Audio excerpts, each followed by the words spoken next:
Hello everyone. पिछली video में हमने 35 क्वेश्चन तक कंप्लीट कर लिए हैं। अब ये सीरीज़ हम नेक्स्ट बढ़ाते हुए आज हम यहाँ 36 से लेके 52 तक हमारे कंप्लीट क्वेश्चन करेंगे, जो कि सारे के सारे MCQ है, जो आपको हरियाणा SSC में हेल्पफुल होंगे।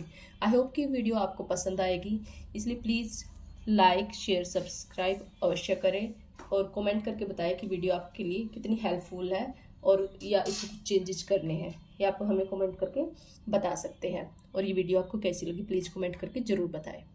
तो चलो स्टार्ट करते हैं नेक्स्ट 36 क्वेश्चन। महाभारत का प्रसिद्ध युद्ध प्रदेश के किस स्थान पर लड़ा गया था? महाभारत का जो प्रसिद्ध युद्ध है वो किस स्थान पर, किस जगह पर लड़ा गया था? ए ऑप्शन है पानीपत, बी कुरुक्षेत्र, सी झज्जर और डी है बल्लभगढ़। तो इसका जो सही आंसर है कुरुक्षेत्र। भगवान श्री कृष्ण द्वारा विश्व प्रसिद्ध गीता का उपदेश हरियाणा में किस स्थान पर दिया गया था? ए ऑप्शन रेवाड़ी, बी पेवा, सी कुरुक्षेत्र, डी पानीपत। इसका सही आंसर है कुरुक्षेत्र, क्योंकि जो भगवान श्री कृष्ण से रिलेटेड जितने भी आपको क्वेश्चन मिलेंगे या महाभारत से रिलेटेड जो ज़्यादातर जो क्वेश्चन है उनके जो आंसर कुरुक्षेत्र से रिलेटेड होंगे। नेक्स्ट क्वेश्चन आपका 38। योद्धेकाल में हरियाणा प्रदेश को निम्नलिखित में से किस नाम की संज्ञा दी गई? ए योद्धे गणराज्य, बी बहुधान्यक प्रदेश, सी मत्स्य प्रदेश और डी है गण प्रदेश। योद्धे काल में हमें पता है कि बहुधान्यक प्रदेश कहा जाता था, क्योंकि बहुत सारा मतलब जो अनाज या जो भी होता था तो उसको बहुधान्यक नाम की संख्या दी गई थी।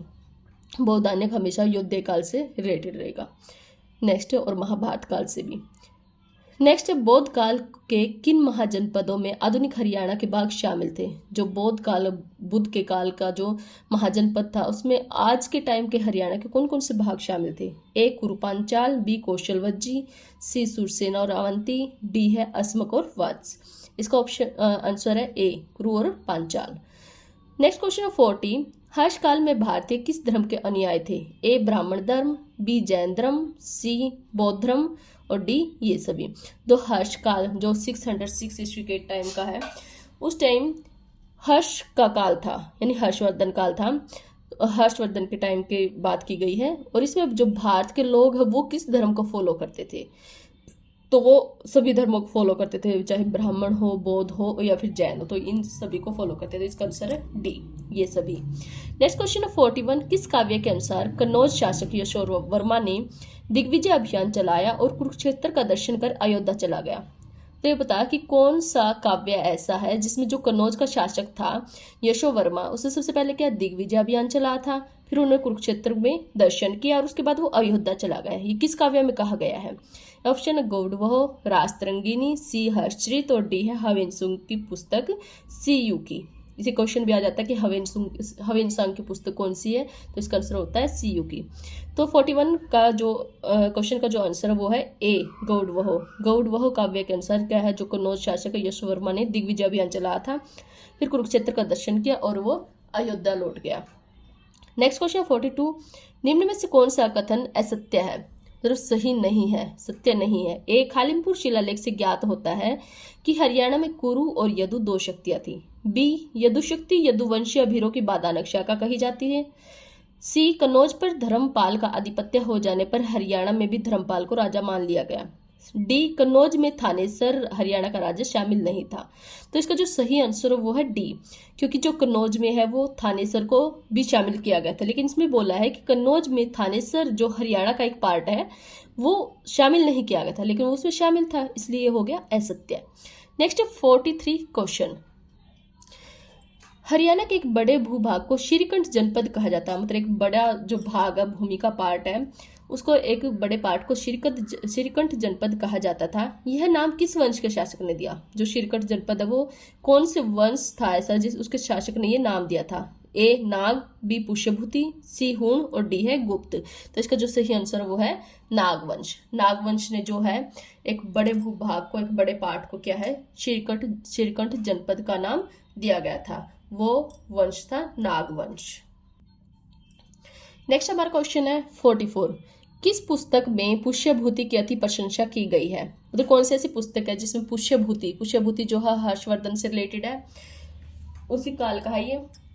तो कौन सी बुक में पुष्यभूति की अति प्रशंसा की गई है? ए हर्षचरित, बी स्वपन वासवदत्तम, सी रासतरंगिणी और डी है मेघदूतम। तो 44 का जो सही आंसर वो है ए, हर्षचरित। तो पुष्यभूति है ये, हर्षचरित से रिलेटेड है।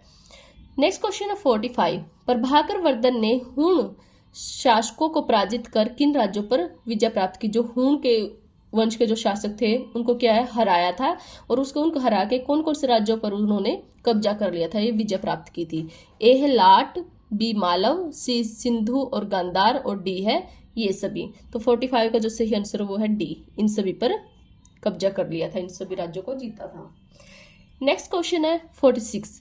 किस ग्रंथ के अनुसार प्रभाकर वर्धन की मृत्यु होने पर रानी यशोमती राजा की चिंता में स्वयं को समर्पित कर सती हो गई?